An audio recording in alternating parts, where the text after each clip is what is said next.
Assalamualaikum warahmatullahi wabarakatuh. Bismillahirrahmanirrahim. Alhamdulillahi rabbil alamin. Wa bihi nasta'inu ala umurid dunya waddin. Wassalatu wassalamu ala asyrafil anbiya'i wal mursalin, Sayyidina wa habibina wa syafi'ina wa qurrati a'yunina wa maulana Muhammadin wa ala alihi wa ashabihi wa dzurriyyatihi ajma'in, amma ba'd.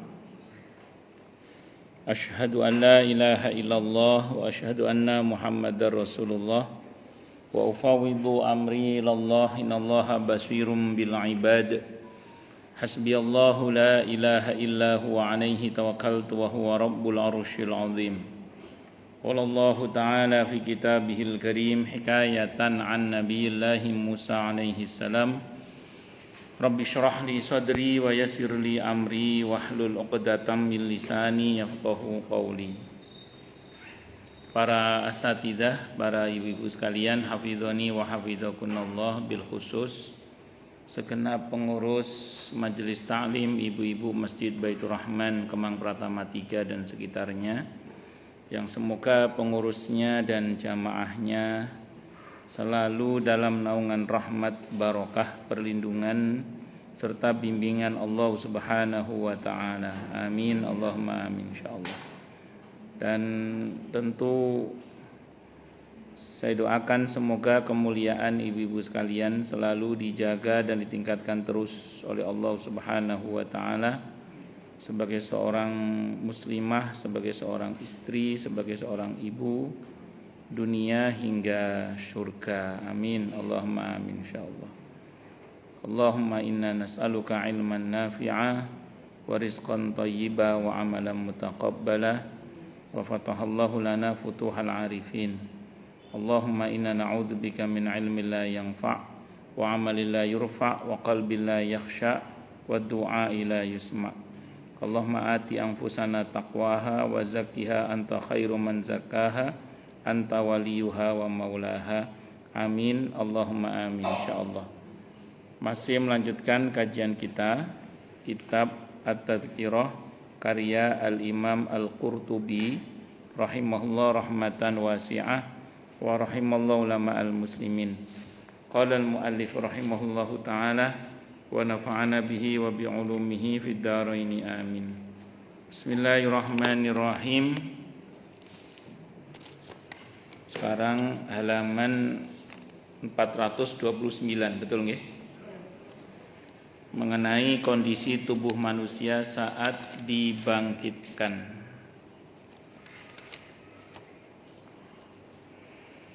Bahasan ini dan sebelumnya menyatakan bahwa manusia akan dihimpun kelak pada hari kiamat dalam keadaan tanpa alas, nggak pakai sendal maksudnya, telanjang, tidak berbusana maksudnya, dan tidak berkhitan sebagaimana dulu lahir manusia tidak berkhitan. Maka nanti dia menghadap kepada Allah, bangkit nanti juga dalam keadaan belum dikhitan, ya kayak orang baru lahir aja.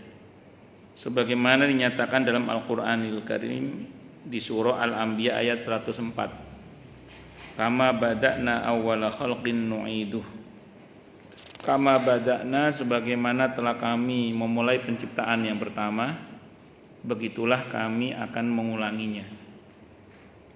Dulu kita lahir tanpa busana, tanpa alas kaki, belum dikhitan. Nanti bangkit dalam keadaan seperti awal mula Allah menciptakan kita saat kita lahir itu.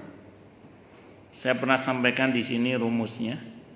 Kalau ingin nanti kita diberi pakaian oleh Allah saat kita dibangkitkan, maka hendaklah kita, kalau kata Abdullah bin Mas'ud radhiyallahu an, itu pernah atau syukur-syukur sering memberi pakaian ketika kita masih hidup.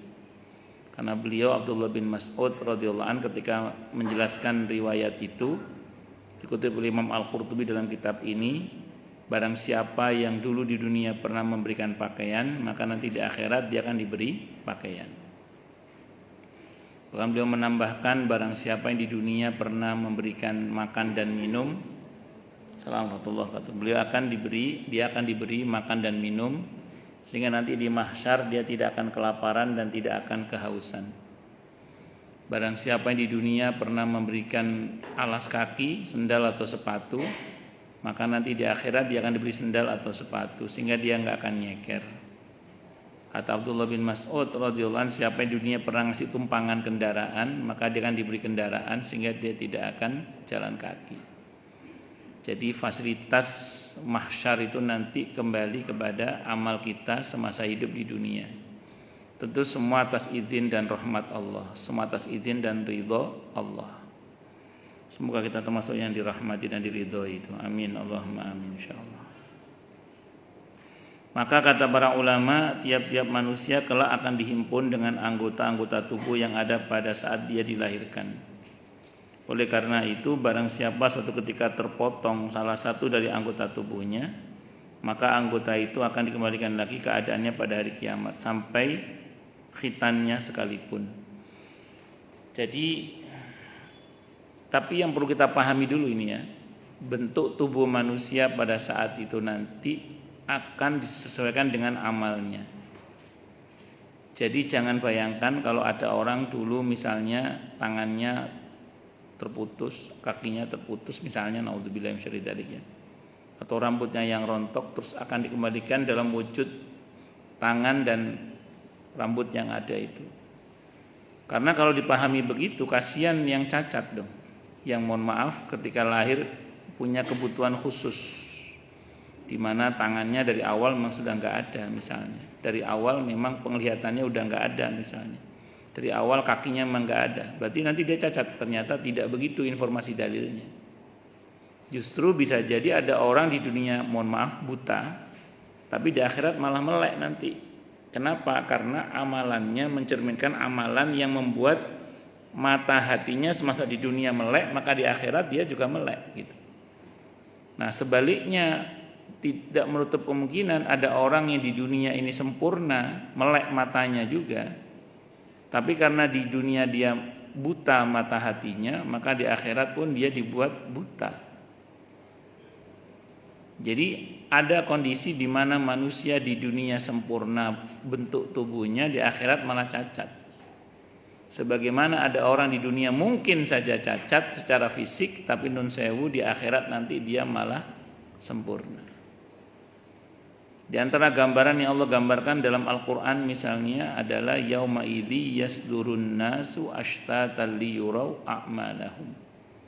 Pada hari di mana manusia itu dibangkitkan, dikeluarkan dari kuburnya dengan bentuk badannya yang memacem-macem, agar diperlihatkan kepada mereka akibat dari perbuatan mereka.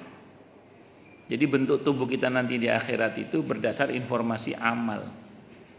Apa berdasar informasi apa Bu? Amal. Makanya tadi saya katakan ada orang yang di dunia sempurna malah di akhirat cacat atau sebaliknya. Itu yang sering saya sampaikan ayatnya di surah Toha ayat 124 sampai 126. Surah Toha ayat 124 sampai 126. Inti persoalannya ketika ada orang di mahsyar dia berkata, lima hasyartani a'ma wa qad kuntu basira. Ya Allah, kenapa engkau kiring aku di mahsyar dalam keadaan buta, sementara dulu aku itu melek. Apa jawaban Allah dalam ayat itu? Kadzalika atatka ayatuna fanasitaha wa kadzalikal yauma tunsa. Sebagaimana dulu telah datang kepada kamu ayat-ayat kami dan kamu mengabaikannya, sebagaimana dulu kamu mengabaikannya, sekarang pun kamu diabaikan. Jadi ayat ini menegaskan tentang bagaimana kemudian seseorang itu yang tadinya melek di dunia tapi buta di akhirat gara-gara matanya tidak pernah dipakai untuk membaca ayat-ayat Allah. Allahu Akbar. Ya, semoga kita termasuk yang Allah sempurnakan dengan cahayanya ya. Amin Allahumma amin insyaallah.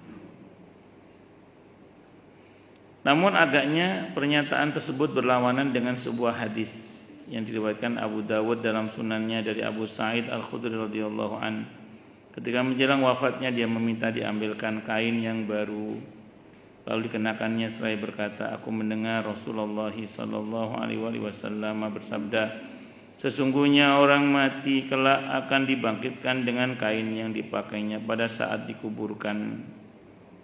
Hadisnya sahih. Makanya dalam Islam diperintahkan untuk memberikan kafan yang bagus. Diperintah untuk memberikan kafan yang bagus. Jadi jangan mentang-mentang Allah untuk orang mati ini udah kafannya biasa-biasa aja. Jangan. Akhlak dalam Islam adalah memberikan kain kafan yang bagus. Gak harus mahal, yang penting bagus. Biasanya yang tukang beli kain mori biasanya tahu itu. Allahu Akbar. Maka Abu Umar ibn Abdul Barr rahimahullah berkata, dengan adanya hadis ini, ada sebagian ulama mengatakan bahwa secara umum orang-orang mati kelak akan dibangkitkan dalam keadaan seperti pada saat dikuburkan. Tetapi mayoritas ulama hanya mengaitkan hadis ini dengan orang yang mati syahid, yang memang diperintahkan supaya dikafani dan dikuburkan dengan pakaian yang sedang dikenakannya. Darahnya tidak boleh dicuci dan tidak boleh ada yang diubah sedikit pun dari kondisi tubuhnya. Berdasarkan hadis Ibnu Abbas radhiyallahu anhu, oleh karena itu mereka berkata boleh jadi Abu Sa'id radhiyallahu anhu mendengar hadis ini dalam dalam soal mati syahid. Kalau dia menakwilkannya secara umum, wallahu a'lam, ini kemungkinan bisa jadi kata para ulama istilah yang tadi itu hanya untuk orang yang mati syahid saja. Tapi sebenarnya enggak cuma orang yang mati syahid dalam pengertian perang ya. Nanti orang yang mati dalam keadaan ihram pun itu akan dibangkitkan dengan pakaian ihramnya itu dan bertalbiyah. Labbaik Allahumma labbaik gitu.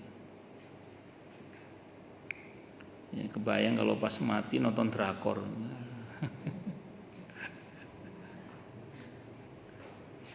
Allah Akbar. Semoga Allah wafatkan kita dalam husnul khatimah ya, amin insyaallah. Syahid di jalan Allah Subhanahu wa taala. Amin Allahumma amin. Saya katakan di antara yang melandasi pendapat golongan ulama yang sesuai dengan hadis Siti Aisyah radhiyallahu anha dan Ibnu Abbas radhiyallahu anhuma tersebut di atas ialah firman Allah, dan sungguhnya kamu, yang artinya dan sungguhnya kamu datang kepada kami sendiri-sendiri sebagaimana kami telah menciptakan kamu pada kali yang pertama. Dulu kita lahir sendiri-sendiri, maksudnya satu-satu gitu. Nanti akan menghadap kepada Allah juga satu-satu. Ustadz katanya rombongan, iya nanti pas masuk surganya itu rombongan. Tapi hisabnya satu-satu, akan dipanggil dengan namanya dan nama bapaknya. Akan dipanggil. Itu biasanya ibu-ibu sentimen, ibunya enggak Ustadz. Ya pokoknya nama orang tuanya. Akan disebut dengan namanya dan nama orang tuanya. Akan dipanggil satu-satu nanti, menghadap kepada Allah itu satu-satu untuk bertanggungjawabkan amalnya itu. Bersyukurlah bagi siapapun yang kasusnya banyak ditutup oleh Allah. Enggak.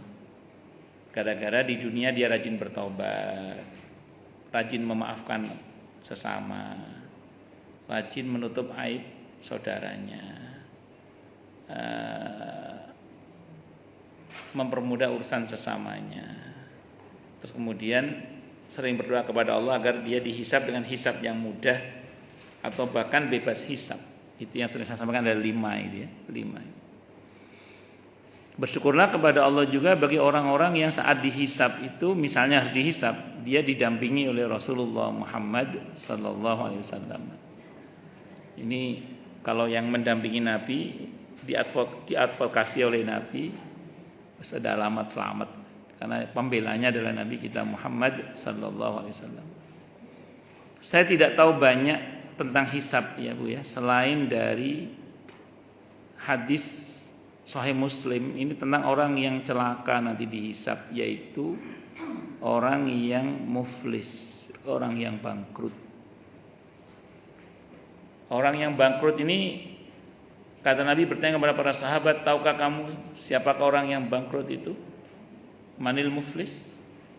Sahabat mengatakan, orang yang tidak punya dinar dan dirham ya Rasulullah. Kata Nabi, bukan. Orang yang bangkrut itu, kata Nabi, adalah orang yang datang menghadap kepada Allah pada hari hisab nanti dengan membawa pahala sholatnya, pahala hajinya, pahala puasanya. Tapi semasa hidupnya dia suka mencaci ini, memaki ini, menyakiti hati ini, bla bla, pokoknya banyak berbuat zalim lah. Okamakal, lantas orang-orang yang pernah disakiti itu, dizalimi itu dipanggil oleh Allah. Mereka menuntut pahala dari orang yang telah menzalimi itu sampai akhirnya habis pahalanya. Begitu habis pahalanya karena nggak ada stok lagi, sementara yang nuntut masih banyak, maka orang yang dizalimi dosanya diambil, diberikan kepada orang yang menzalimi. Inilah orang yang muflis, kata Nabi Okamakol, yang harusnya dia masuk surga nggak jadi, akhirnya masuk neraka. Naudzubillahi min syarri dzalik. Ya, itu yang paling menakutkan sebenarnya, ketika dia dipanggil sementara dia dalam keadaan banyak berbuat zalim. Lalu gimana Ustadz? Mumpung masih hidup, makanya perbanyak taubat minta ampun kepada Allah. Mumpung masih hidup, banyak-banyak memaafkan sesama. Kalau taubat okelah, gampang kita pahami. Kalau memaafkan sesama, kaitannya bagaimana? Ada sebagian kita mungkin yang berkata, saya nggak terima Ustadz, saya akan tuntut nanti di akhirat. Monggo, silahkan, tidak apa-apa. Itu hak. Boleh, tidak apa-apa. Nanti kita ketemu di pengadilan Allah Subhanahu Wa Taala, saya tuntut nanti di akhirat. Monggo, silahkan, tidak apa-apa. Tapi saya ngeri nanti kalau kita nuntut di akhirat, begitu diadili oleh Allah ternyata kita yang salah. Ternyata kita yang salah dan kita yang kalah. Saya sering sampaikan di sini sering saya sampaikan, seingat saya, di pengadilan dunia saja. Saya kan tidak sekali ya, tadi beberapa kali dipanggil dalam beberapa kasus rumah tangga, terutama suami istri. Itu tidak sekali itu saya timbang pakai hak dan kewajiban, ternyata yang ngundang saya yang salah. Pernah ada seorang ibu-ibu, bukan orang Kemang, orang sana, Bekasi Timur. Nanti orang sini saya ceritakan di sana, tenang aja. Jadi beliau ini ngundang saya karena ada masalah dengan suaminya, dengan mertuanya lah. Duduk saya, suaminya, istrinya, sama ibu mertuanya suaminya maksudnya ya. Berarti orang tuanya si perempuan, si ibu ini. Karena beliau merasa dizolimi. Wow, si ibu ini merasa apa? Dizolimi. Terus saya timbang pakai hak dan kewajiban suami istri. Saya timbang pakai hak dan kewajiban suami istri. Begitu saya timbang, saya bilang sama ibu itu, Bu, saya mohon maaf, rupanya ibu salah ngundang orang, saya bilang. Dalam hal ini ibu yang salah. Ya, jadi itu pakai timbangan manusia, yang notabene saya yang nimbang pakai timbangan hak dan kewajiban saja. Ternyata yang merasa terzalimi itu malah sesungguhnya dia yang zalim. Pernah juga bapak-bapak yang undang saya, yang undang berikutnya ini biar imbang ya, bapak-bapak orang Rawamangun, bukan orang Sinten, orang Rawamangun sana. Dekat UNJ sana. Diundang ke sana saya. Tapi dia saudaranya orang Kemang sih. Bercanda ya. Tapi saya ini serius, saya nggak sebut nama dia, aman, kehormatan beliau aman. Saya diundang ke sana. Si suami ini merasa istrinya ini durhaka sama dia. Wah, si suami ini merasa istrinya durhaka kepada dia.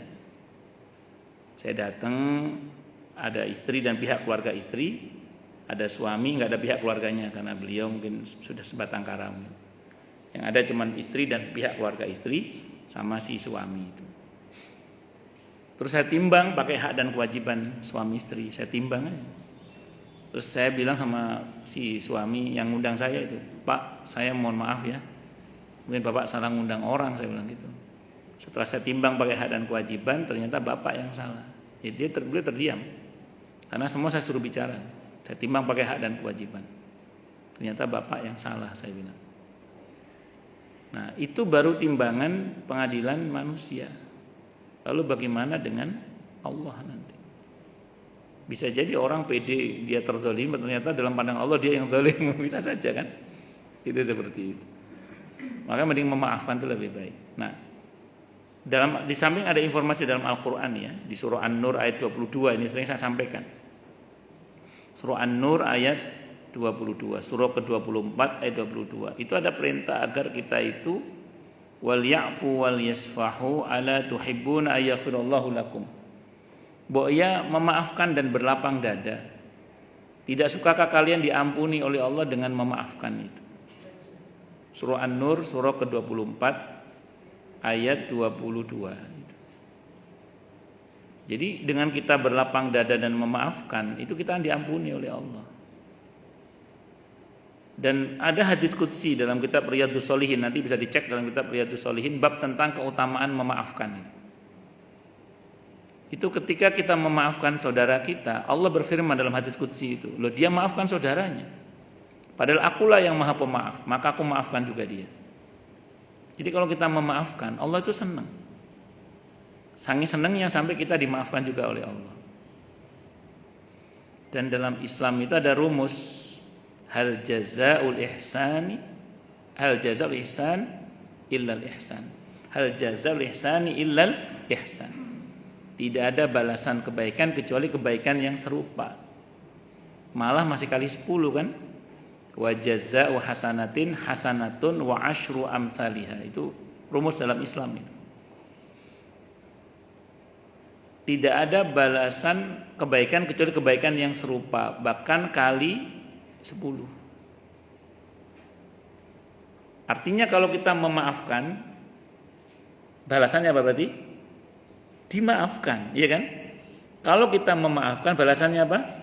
Dimaafkan, diampuni oleh Allah. Makanya kalau kita memaafkan, kita akan diampuni oleh Allah. Itu balasannya. Masih kali 10. Loh, kok kali 10 Ustaz? Mungkin ibu-ibu dulu sewaktu masih SMA, sewaktu kuliah pernah bikin remuk hati sekian banyak laki-laki misalnya. Yang kalau sekarang ibu minta maaf bahaya, takut terjadi fitnah. Ya, takutnya terjadi fitnah. Mungkin mereka yang pernah ibu buat patah hati, kecewa di sana itu, yang pernah ibu sakiti hatinya lah. Itu digerakkan hatinya oleh Allah berkata, ya Allah, pokoknya saya maafkan siapapun yang dulu pernah mendolimi saya. Bisa jadi ibu sekarang sudah punya hati seperti itu, di mana ibu berusaha memaafkan semua orang yang pernah menyakiti hati ibu. Bisa jadi karena pihak yang pernah ibu sakiti, bisa jadi pihak yang pernah menyakiti hati kita itu memaafkan orang lain juga. Terus kita dibuat hati kita memaafkan orang lain juga. Termasuk dia dalam daftar yang ibu maafkan. Bisa dimengerti nggak maksudnya ya? Ya itu. Dengan kita memaafkan, bisa jadi Allah gerakkan hati orang-orang lain yang pernah ibu sakit itu mengatakan walaupun dia sudah melupakan ibu, gitu. Karena wis zaman baheula. Tapi ternyata dia tergerak mengatakan pokoknya semua sudah saya maafkan ya Allah. Wah itu ternyata di dalamnya ada daftar kita itu sudah diampuni oleh Allah dengan itu. Bisa dimengerti nggih? Mau dihitung dari manapun memaafkan itu lebih baik. Walaupun boleh, jangan berkata saya nggak terima, saya tuntut nanti di akhirat. Boleh, tidak apa-apa, silahkan. Dan hari ini saya sering dengar sebagian orang berkata, kita ketemu di peradilan akhirat nanti, pede banget itu. Saya ingat betul itu, ada sebagian orang, kan orang itu ada jejak digitalnya kan ya. Dia berkata hati-hati jangan mencaci ini itu nanti ngomong. Padahal yang ngomong itu ya sering dicaci, sering mencaci. Ngono gak wedi ngomong ngono iku. Nanti kita akan ketemu di pengadilan akhirat. Ya saya bukan katanya mau ada jejak digitalnya. Sering maki siapa dia. Termasuk tidak terjaga lah lisannya menurut saya. Ya, ya. Tapi wani ngomong ngono iku ya wani. Dalam hati saya, kok wani ngomong ngono? Gak lali yang awake dhewe. Makanya dihitung dari manapun memaafkan itu lebih baik. Ya sering saya sampaikan di sini kan, bisa memaafkan Ustaz tapi tidak bisa melupakan.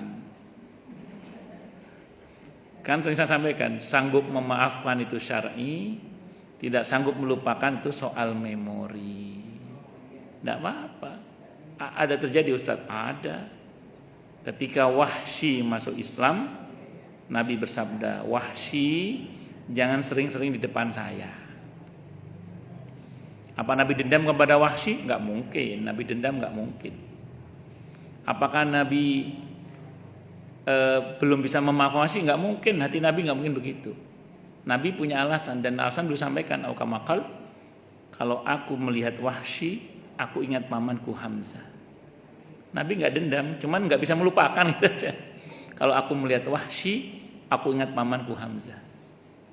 Walaupun nanti Wahsy membayar ingatan Nabi tentang paman yang paling beliau cintai dengan cara beliau membunuh orang yang paling dibenci dalam Islam saat itu. Siapa itu? Musailamah al-Kadzdzab, nabi palsu itu. Itu yang bunuh Wahsy. Sebagai tebusan atas beliau pernah membunuh orang yang paling Nabi cintai, dibalas dengan membunuh orang yang paling dibenci dalam Islam, yaitu Musailamah al-Kadzdzab, nabi palsu. Allahu Akbar. Bisa dimengerti nggih? Nah, itu diantaranya. Jadi sakit dimaafkan sajalah. Allahu Akbar.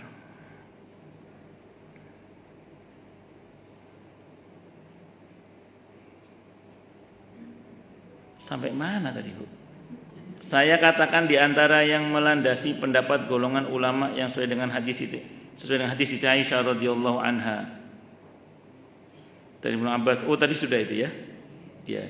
Dan juga firman-Nya sebagaimana Dia telah menciptakan, ya, artinya ini ya, artinya di surah Al-A'raf ayat 29, dan sebagaimana Dia telah menciptakan kamu pada permulaan, demikian pula lah kamu akan kembali kepadanya. Sebagaimana dulu awal mula kita diciptakan, begitulah nanti kita akan dikembalikan kepada Allah. Tapi saya ulang, kecuali yang mendapatkan fasilitas tadi, bla bla bla bla bla tadi. Alasan lain karena pakaian di dunia adalah harta. Padahal tidak ada lagi harta di akhirat. Dengan terjadinya kematian hilanglah seluruh kepemilikan dan tinggallah harta di dunia. Setiap orang pada saat itu terpelihara dirinya dari hal-hal yang tidak menyenangkan hanya dengan amal baiknya saja atau atas rahmat yang datang dari Allah. Adapun pakaian tidaklah diperlukan lagi pada saat itu kecuali pakaian surga seperti yang telah dibicarakan pada bab terdahulu.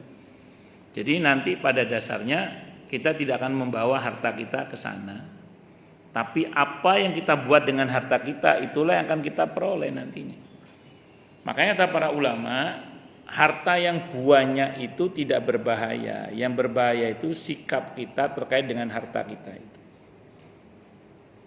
Saya ulang ya, harta yang buahnya itu loh, itu tidak akan berbahaya sebenarnya. Yang berbahaya itu adalah sikap kita terkait dengan harta itu. Itu yang dinilai oleh Allah. Apakah dengan harta kita itu kita berbuat baik, atau dengan harta kita itu kita justru berbuat yang tidak baik. Itu aja persoalannya. Maka berkaitan dengan harta kan pertanyaannya dua, dari mana mendapatkannya dan untuk apa? Dari mana mendapatkannya dan untuk apa? Ya, tenang, nggak susah Bu Dona, tenang aja. Yang penting itu kan kita berusaha mendapatkannya dengan cara yang baik, halal dan thayyib, istilah bahasa agamanya. Terus kita pakai untuk sesuatu yang baik yang Allah ridho. Oke, namanya manusia. Kadang ada remblong-remblongnya itu kan. Maka kita pertama harus tobat minta ampun kepada Allah. Yang kedua, kita berusaha tutup dengan aneka amalan-amalan yang sekiranya dengan itu menjadi kafarat, semacam penebus atas apa yang kita telah lakukan di masa lalu berkaitan dengan harta itu.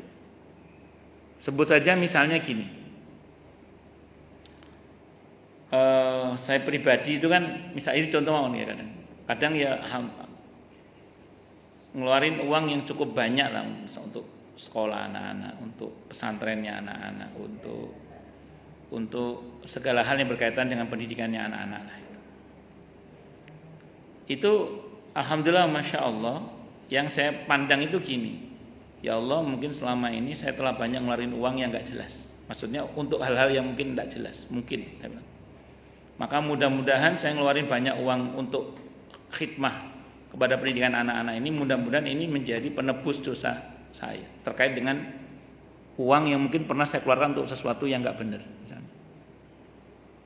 Maka ketika kita mengeluarkan uang di jalur yang benar itu, harapan kita semoga ini menghapus yang nggak benar itu. Maka saya sering bilang ke jenengan gitu, monggo punya tas branded merek opo gak ngerti lah. Monggo terserah jenengan. Punya monggo ada. Tapi saya sering bilang, kalau untuk yang kita sukai ada, tolong untuk masjid juga ada, untuk musola ada, untuk majelis taklim ada, untuk fuqara masakin ada, untuk orang tua ada, untuk saudara ada. Maksud saya itu. Iya. Jadi jangan sampai kemudian untuk yang hobi kita ada, tapi untuk di jalan Allah tidak ada gitu maksud saya, itu jangan sampai. Maka anak-anak kita yang sudah bekerja kita ingatkan, Dok, Le, Cung, Nak, jangan lupa ya. Ya, sebagian hartamu di jalan Allah. Cara mendapatkannya yang benar. Bahwa ada luput-luputnya semoga Allah maafkan. Yang tidak benar kan memang kalau memang dari awal dia sudah nggak benar, itu aja sih sebenarnya. Allahu Akbar. Bisa dipahami ya? Nah itu. Jadi bukan harta yang berbahaya, sikap kita terkait dengan harta itu yang akan menentukan apakah dengannya kita akan mulia dunia akhirat atau dengannya kita justru terhina dunia maupun akhirat. Nggih.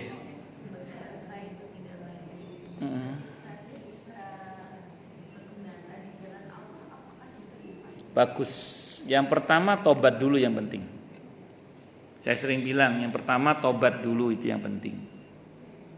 Yang kedua terkait gak bener itu ada dua macam. Nggak bener karena cacat dalam akad seperti judi, riba dan lain-lain lah. Itu namanya cacat karena akad. Nah, jadi nggak bener karena cacat pada akad. Cara mendapatkannya itu. Ada yang cacatnya itu karena mengambil hak orang lain. Nah, ini agak sedikit berbeda ini. Jadi kalau ngambil hak orang lain itu soalnya ada dalil khusus berkaitan dengan masalah itu, yaitu hadisnya dari Abi Daud, wa'addi kulladzi haqqin haqqahu. Kembalikan kepada yang berhak haknya itu. Kalau berkaitan dengan judi, jual beli khamr misalnya, terus kemudian apa macam-macam, tobatnya dengan berhenti, wis, ojo nglakoni ku maneng. Terus kemudian yang ada itu dipakai untuk kebaikan, insya Allah tidak ada masalah. Yang penting dia sudah tobat. Nanti bisa dibaca dalam surah Al-Baqarah ayat 279. Tolong bacakan terjemahannya.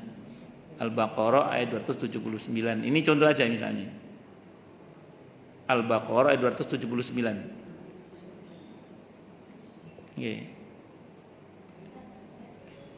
Tolong bacakan terjemahannya. Tidak apa-apa, santai aja Bu iklannya itu. Nggih, monggo baca-baca terjemahannya. Jika kamu tidak melaksanakannya, maka umumkanlah perang dari Allah dan Rasul-Nya. Tetapi jika kamu bertobat, maka kamu berhak atas pokok hartamu. Kamu tidak berbuat dolim atau merugikan, dan tidak didolimi atau dirugikan. Itu berkaitan dengan riba itu ya. Itu berkaitan dengan cacat akad tadi itu. Yang penting tobat. Terus sisanya ya sudah, mau gimana lagi? Dan di situ tidak ada kewajiban mengembalikan. Kenapa? Karena memang sudah ada terjadi cacat di situ itu. Yang penting tobat dan jangan melakukan itu lagi. Kalau ngeyel melakukan, Allah mengumumkan perang di situ. Nah, saya mau teruskan dulu gini. Nah, nanti berkaitan dengan itu gini. Saya mau terangkan dulu ya. Dulu para sahabat itu sebagian kan ada yang pelaku riba sebelum masuk Islam. Sebagian mereka ada yang penjudi, sebagian mereka ada yang penjual khamr, sebagian mereka ada pokoknya macam-macam lah. Tapi sependek yang saya baca sih, itu kok nggak pernah Nabi mengatakan itu kamu duluan pelaku riba ya. Itu uang kamu buang semua itu. Saya kok belum pernah baca begitu itu. Bukan tidak ada, saya belum pernah baca. Ada sahabat dulu penjual khamr, begitu masuk Islam, itu duit kamu haram semua, itu buang aja, buang. Tidak pernah gitu. Saya belum pernah baca. Belum pernah baca, bukan tidak ada, belum pernah baca. Terus kemudian ada sahabat dulu penjudi misalnya sebelum masuk Islam. Begitu dia tobat, terus Nabi nyuruh itu buang semua uang hasil judi kamu itu. Bisa dipahami maksudnya ya? Sebagian dulu perampok malah di zaman jahiliyahnya. Nabi Tidak pernah kemudian nyuruh buang semua, enggak. Yang penting tobat itu aja. Hanya memang ini ada tambahannya. Kalau untuk yang mengambil hak orang lain itu memang ada hadis yang mengatakan, di hadis itu tawidat wa addi kulladzi haqqin haqqahu. Ini berkaitan dengan merampok sebenarnya ini. Merampok itu. Nah, pertanyaannya, kalau dalam konteks negara Indonesia dalam korupsi misalnya gitu ya, terus ngambil uang negara, mengembalikannya kemana? Ya supaya urusannya ruwet gitu ya. Ya, saya sering bilang dalam konteks Indonesia di undang-undang itu ada bunyi gini, orang miskin dan anak terlantar dipelihara oleh negara. Orang miskin dan anak-anak terlantar itu dipelihara oleh negara. Oh berarti kalau jenengan, maaf misalnya nun sewu, ada yang merasa telah ngambil hak rakyat, tobatnya adalah, saya sering bilang di mana-mana ini, nah, bikin rumah sakit gratis, bikin sekolah gratis, atau ngasih modal usaha untuk fuqara masakin. Niatnya jangan sodako bu, niatnya mengembalikan hak, niatnya apa? Mengembalikan hak. Korupsinya nggak banyak Ustaz, ya nggak banyak ya kan nggak cukup bikin rumah sakit, ya apa carane lah. Iya, niatnya mengembalikan hak, niatnya. Jangan niat sodako. Kalau niatnya sodako, memang nggak diterima oleh Allah. La yaqbalullahu shadaqatan min ghulul. Allah tidak mau terima sedekah dari hasil markup korupsi. Jadi yang saya tahu itu bu, yang sulit itu berkaitan dengan mengambil hak orang lain itu. Tapi mengenai yang cacat-cacat akad tadi itu, cukup dengan taubat dan jangan diulangi lagi. Selebihnya ya sudah banyak-banyak sedekah aja. Niatnya membersihkan harta. Asal taubat terlebih dahulu ya. Tapi kalau nggak taubat, walaupun banyak sedekah, itu seperti mencuci baju dengan air kencing. Iya, itu kata para ulama itu. Yang penting taubat. Nah, kalau ngambil hak orang lain tadi itu, niatnya apa tadi? Mengembalikan hak. Jadi ngasih fakir miskin, niatnya mengembalikan hak. Ada anak-anak terlantar, bikin rumah singgah, niatnya mengembalikan hak. Kenapa? Karena itu hak yang terlanjur diambil. Saya pernah ditelepon oleh jamaah, sehingga saya jamaah yang telepon itu. Sudah lama tapi ini, kalau kasus sudah ingkrah kasusnya ini. Ustadz, ini ada teman saya katanya. Kenapa bu? Teman saya itu nawari saya duit hitam Ustadz. Karena jamaah saya ini punya anak yatim banyak. Awakmu gelem gak duit ireng, duit hitam katanya. Duit hitam iya apa? Kata jamaah saya itu. Kata temennya, jadi di kantor iku ono korupsi lah. Aku gak gelem janjane aku iku. Tapi karena saya termasuk yang harus mendapat bagian, aku ya oleh bagian ngono. Aku nolak gitu, aku tersingkir apa ada ya, namanya manusia kan wajar lah, ada ketakutan, terjebak oleh sistem lah atau apa. Lek kon gelem iku di mobil ono duit ireng iku kanggo arek yatim kamu itu. Nelpon saya, gimana Ustaz, saya terima apa enggak ini? Saya bilang terima saja bu, bilang sama teman ibu jangan niat sedekah saya. Niat mengembalikan hak saya. Tapi udah lama sekian puluh tahun jadi kalau ibarat kasus sudah ingkrah ya kasus. Sudah lama. Jadi ya macam-macam. Pernah orang nanya ke saya juga itu. Jadi bagusnya orang ini punya 2 rekening. Jadi beliau ini bilang saya ini punya 2 rekening Ustaz. Yang satu rekening halal, satu rekening haram. Dia sudah taubat, gimana caranya nih Ustaz? Gampang, sing haram kalau itu diambil dari uang rakyat tadi itu kembalikan pada mereka lagi dengan cara niatnya mengembalikan hak tadi itu. Ya niatnya mengembalikan hak. Karena undang-undang kita mengatakan orang miskin dan anak terlantar dipelihara oleh negara. Iya itu kan ada itu ya. Iya. Bukan jangan sedekah niatnya. Niatnya mengembalikan hak. Iya. Mengembalikan hak niatnya. Iya. Kan non sewu lah ya. Fakta di lapangan kan ada sebagian orang yang terjebak oleh sistem toh. Ada seseorang itu terjebak oleh sistem, oleh keadaan yang dia serba salah. Satu sisi mau keluar ya apa, gak keluar ya apa, semacam-macam. Dan dia nggak mau semua itu, tapi dia termasuk yang harus dapat bagian misalnya. Akhirnya ya tadi itu Tapi ada beberapa orang tuh dia cerita sama saya itu. Saya punya 2 rekening. Jadi ada rekening yang halal, ada rekening apa? Sing haram. Ya ono sing ngono iku ya ono. Macam-macam. Pun lanjut. Yes, pokoknya ngati-ngati lah. Allah Maha tahu kok. Kalau kita sudah berusaha berhati-hati tapi masih kecentok juga, yes, Allah Maha tahu. Kan ada hadis seperti Ibnu Majah itu, akan tiba masa di mana riba itu merajalela. Siapa yang menghindarinya dia akan kena debunya. Sekarang ini masanya. Kita kalau mau konsisten membahas soal riba, itu uang kita semuanya ribawi itu loh, uang kita. Kan riba itu ada 2, ada riba fadl, ada riba nasi'ah. Riba fadl itu ada selisih ketika ditukar. Kalau nasiah berkaitan dengan utang piutang, pertanyaan saya, itu uang kita rupiah yang rendah hati. Rupiah kan rendah hati. Merendah terus, dia tidak pernah meninggi terhadap mata uang yang lain. Mata uang kita itu tawaduknya luar biasa itu. Itu kalau kita tukar, saya nggak ngomong bank konvensional, Anda tukar ke bank syariah coba. Itu buy sell-nya beda apa enggak itu? Beda. Anda jual beda, Anda beli beda. Berarti ada selisih. Itu apa namanya itu? Riba fadl. Ayo bagaimana? Uangnya dibakar aja? Itu namanya apa? Iya, ini kita nggak ada pilihan, darurat namanya. Darurat namanya itu. Jadi sistem perbankan itu sudah darurat. Artinya ibarat najis sudah merata, kita tidak bisa menghindarinya. Siapa yang menghindarinya dia akan kena debunya. Makanya para ulama dalam hal ini berbeda pendapat mengenai bla bla bla. Panjanglah urusannya. Nah, kalau saya bicara ini nanti malah nggak ngaji soal kematian. Balik lagi. Oh, lanjut. Adapun Abu Hamid rahimahullah dalam kitabnya Kasyfu Ulumil Akhirah, belum ya? Udah tadi. Kasyfu Ulumil Akhirah agaknya termasuk yang cenderung kepada hadis Abu Sa'id Al-Khudri radhiyallahu an.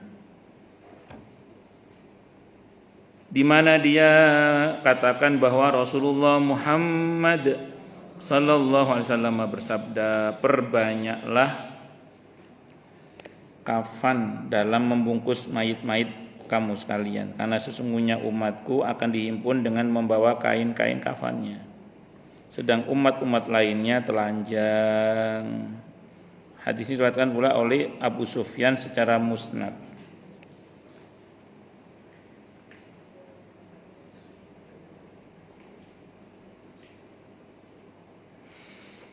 Namun hadis ini tidak saya kenal, kata Imam Al-Qurtubi, dan Allah lebih tahu tentang kesahihannya. Tapi kalaupun hadis ini sahih, tentu yang dimaksud ialah umatku yang mati syahid akan dihimpun dengan membawa kafannya, yakni supaya tidak terjadi perlawanan di antara hadis-hadis yang ada. Wallahu a'lam. Itu kata Imam Al-Qurtubi. Tapi Imam Ghazali menyatakan ini hadisnya benar gitu, maksudnya tidak dhaif, tidak lemah. Bahkan dikuatkan oleh riwayat Abu Sufyan secara musnad. Ya, wallahu a'lam bishawab. Tapi yang pasti kesunahan membungkus jenazah dengan kain kafan yang bagus itu sunnah ya. Jadi nun sewu, jangan kita punya pikiran, alah wong mati ae tuku kain kafan yang murah-murah aja, yang jelek maksudnya jangan. Tetap usahakan beli kain kafan yang bagus. Itu sunnah itu. Sunnah.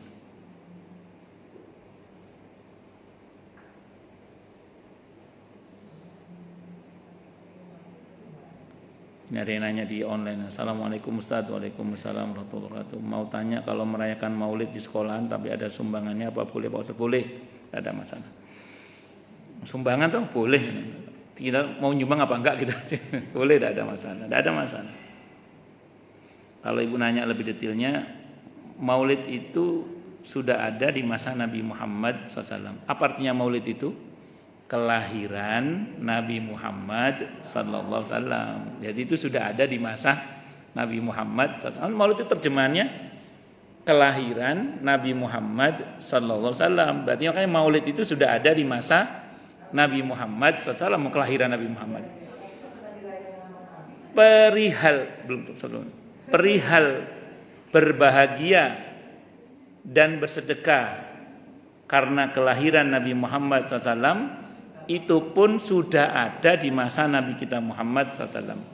Mana dalilnya? Dalam Sahih Bukhari. Dalam Sahih Bukhari, sahabat Abbas radhiyallahu anhu itu pernah mimpi ketemu Abu Lahab. Kata sahabat Abbas, Abu Lahab, bagaimana kabar kamu di kuburan setelah mati? Kata Abu Lahab, disiksa saya oleh Allah. Setiap hari Senin saja saya libur gak disiksa. Kenapa? Kata sahabat Abbas, karena hari Senin itu aku pernah berbahagia dengan lahirnya keponakanku Muhammad.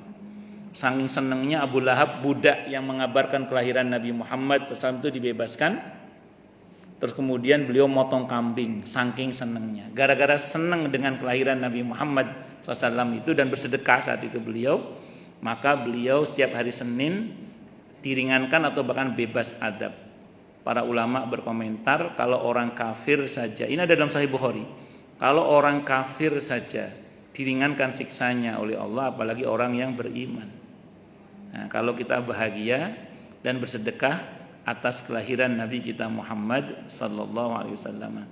Tapi yang kontra, yang anti maulid itu mengatakan itu mimpinya sahabat Abbas saat beliau masih kafir, katanya gitu.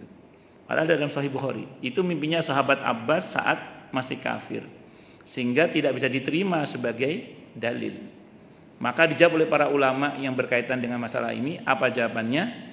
Itu di kisah Nabi Yusuf, raja yang menceritakan mimpinya itu masih kafir itu. Tapi mimpinya dibenarkan oleh Al-Quran. Kenapa? Karena bisa diceritakan dengan sangat jelas. Dan sahabat Abbas menceritakan dengan sangat jelas mimpinya itu. Dan hadis itu diriwayatkan oleh Imam Bukhari dalam Sahih Bukhari. Yang mimpi bersama Nabi Yusuf di penjara 2 orang itu yang satu jahat. Yang bagian roti itu kan jahat ya. Tapi mimpinya benar. Quran yang membenarkan mimpinya itu. Artinya apa? Walaupun orang kafir sekalipun, kalau begitu jelas mimpinya, itu adalah mimpi yang benar. Ar-ru'yah as-sadiqah. Apalagi sahabat Abbas ada indikasi beliau sudah masuk Islam. Sebelum hijrah itu sudah masuk Islam. Sebelum perang Badar sudah masuk Islam. Mana dalilnya? Ketika perang Badar Nabi berpesan kepada para sahabat, kalau ketemu dengan pamanku Abbas, jangan dibunuh beliau. Sebagian para ulama mengatakan karena beliau ada yang mensinyalir sudah masuk Islam, cuman diberi tugas oleh Nabi untuk memata-matai kekuatan orang kafir di Mekah. Jadi sebagai telik sandi saat itu. Nah, itu karenanya kemudian dipakai dasar oleh para ulama berkaitan dengan maulid Nabi kita Muhammad SAW. Masa kalau saya tanya, Maulid Nabi sudah ada di masa Nabi Muhammad SAW, karena Maulid Nabi artinya kelahiran Nabi Muhammad SAW. Perihal berbahagia dengan kelahiran Nabi dan bersedekah, itu juga sudah ada di masa Nabi kita Muhammad SAW dengan Abu Lahab yang bersedekah itu, dan dibenarkan dalam Sahih Bukhari melalui mimpinya sahabat Abbas. Tapi saya tidak menutup mata dalam masalah ini ada pro kontra, dan saya nggak mau berantem gara-gara itu. Saya cuma cerita saja bahwa Maulid Nabi itu, istilah itu sudah ada di masa Nabi kita Muhammad SAW. Bahkan rumah di mana Nabi dilahirkan itu sampai sekarang masih ada rumah itu, yang dibuat perpustakaan sekarang. Ya, dulu tempat itu namanya Maulid, Maulidun Nabi, tempat dilahirkannya Nabi kita Muhammad SAW. Itu rumah di mana Nabi dilahirkan itu sekarang jadi perpustakaan. Itu rumah namanya Maulidun Nabi Muhammad SAW itu. Tapi nggak usah berantem ya gara-gara ini ya. Anda yang pro, yang kontra, sakarepin jenengan lah. Cuman lek kula termasuk yang tidak mau berkeras-keras dalam masalah ini, dan saya termasuk yang berpendapat bahwa istilah Maulid itu bukan perkara bid'ah, karena itu sudah ada di masa Nabi kita Muhammad sallallahu alaihi wasallam. Oh, lanjut. Jadi ini pertanyaan tambah selingan nggih.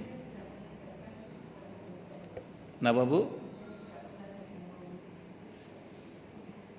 Saya mau tanya dulu sama Ibu. Ibu senang enggak dengan kelahiran Nabi kita Muhammad? Ya sudah, setiap saat kita senang ya. Saya termasuk yang merayakannya setiap saat, monggo, tidak nunggu bulan Maulid kayak gini nih. Masuk bulan Maulid saya lebih senang karena ini bulan dilahirkannya Nabi kita Muhammad SAW. Tapi kesenangan saya atas kelahiran Nabi tidak hanya di bulan Maulid. Setiap saya senang dengan kelahiran Nabi kita Muhammad SAW. Makanya saya senang bersolawat. Makanya saya berusaha mengikuti sunnah Nabi semampu saya. Itu sebagai bentuk senangnya saya, gitu. Jadi nggak harus khusus nopo lah istilahnya ngoten niku. Mboten. Like Jogja kan ada sekatennya misalnya. Sebagian kita mungkin ada macam-macam lah nggih. Itu kan ekspresi toh. Jadi dan itu tidak tertentu. Yang pokok itu kan bersolawat untuk Nabi kita Muhammad SAW. Yang kedua mengikuti sunnah beliau. Dan hati kita memang senang. Hati kita senang. Dan saya termasuk yang senang dengan kelahiran Nabi kita Muhammad SAW. Dan senangnya saya tidak hanya di bulan Maulid ini. Tapi setiap saat, hanya ketika masuk bulan Maulid, bulan Rabiul Awal, saya lebih seneng aja gitu. Wah, ini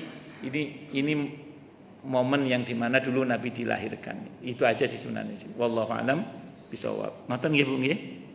Jadi pengertian merayakan itu tidak harus dalam bentuk-bentuk tertentu, ngoten nggih. Itu terang jenengan lah. Cuma saya bilang tadi, perihal senang dan bersedekah atas kelahiran Nabi itu sudah ada contohnya di masa Nabi kita Muhammad SAW, yaitu oleh Abu Lahab, yang dibenarkan dalam Sahih Bukhari atas mimpinya sahabat Abbas tentang keutamaannya itu. Nah, bisa dimengerti ya. Jadi distempel oleh Imam Bukhari lah kalau bahasa kita. Bahwa ada pro kontra biasalah. Yang penting jangan berantem antar sesama kaum muslimin. Yang saya tidak setuju itu berkeras-kerasnya itu. Monggo Anda sepakat atau tidak sepakat itu terserah. Tapi itu yang saya pahami ya. Wallahu a'lam bishawab. Yang penting jangan berantem gitu aja. Lanjut. Dan soal ini tidak bertentangan dengan keterangan yang telah disebutkan pada pembahasan awal kitab ini, bahwa orang mati saling berkunjung dalam kubur mereka dengan mengenakan kain kafan masing-masing, karena hal itu terjadi di alam barzah.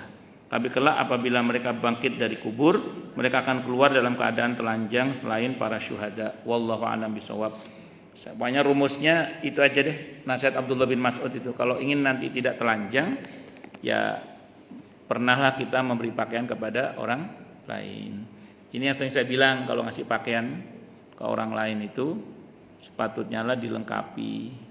Kalau baju koko dengan sarungnya.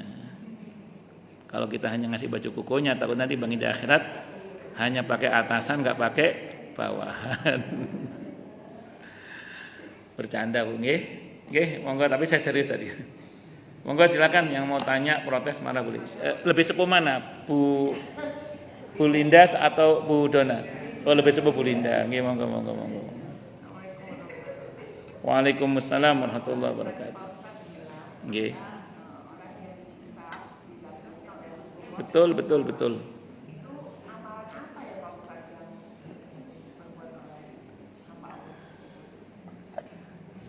Dalam hadis riwayat At-Tirmidzi dari Abdullah bin Mas'ud radhiyallahu an. Hadisnya hadis hasan. Nabi bersabda qal aulan nasi bi yaumal qiyamah aktsaruhum alayya salatan. Paling utama-utamanya manusia di sisiku pada hari kiamat nanti adalah yang paling banyak bersolawat kepadaku. Semakin sering kita bersolawat untuk Nabi kita Muhammad SAW, potensial kita akan dibantu oleh beliau. Wallahu a'lam bishawab. Tentu jangan lupa ngikuti sunnah beliau juga ya, semampu kita. Sebanyak-banyaknya, terutama di hari Jumat begini nih. Sebanyak-banyaknya.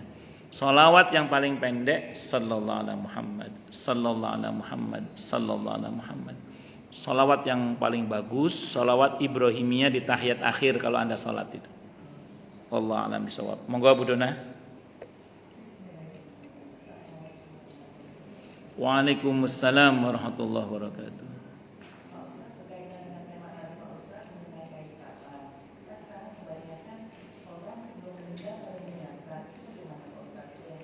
Orang belum meninggal dan menyiapkan. Nggih, terus. Nggih.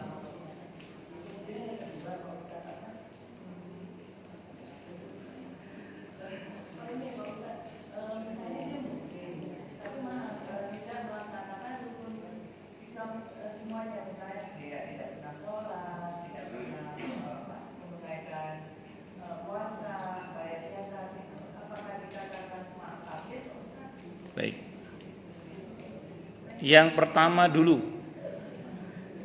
Yang pertama berkaitan dengan orang yang menyiapkan kain kafan sebelum dia meninggal dunia. Secara hukum sah-sah saja. Tapi jangan diyakini, secara itikad jangan diyakini itu pasti kain kafan kita. Kenapa? Karena Al-Quran yang memberitakan bahwa kita tidak tahu di bumi mana kita akan wafat. Cukup kita katakan ke anak-anak kita, ini mama nyiapin kain kafan semata-mata untuk pengingat saja bahwa kita ini semua akan mati. Ini, dan kalau sekiranya nanti mama meninggal di sini, biar kalian nggak usah susah-susah cari kain kafan gitu aja. Dan itu nggak boleh diyakini bahwa itu pasti kain kafan kita, nggak boleh. Kenapa nggak boleh diyakini? Karena kita nggak tahu di bumi mana kita mati. Nah, kalau kita memastikan berarti kan kita mendahului kehendak Allah, dan itu tidak boleh. Tapi cukup kita katakan seperti itu. Dan sesungguhnya Bu, yang disyariatkan bukan mempersiapkan kain kafan, tapi mempersiapkan dengan memperbanyak ibadah dan amal yang soleh.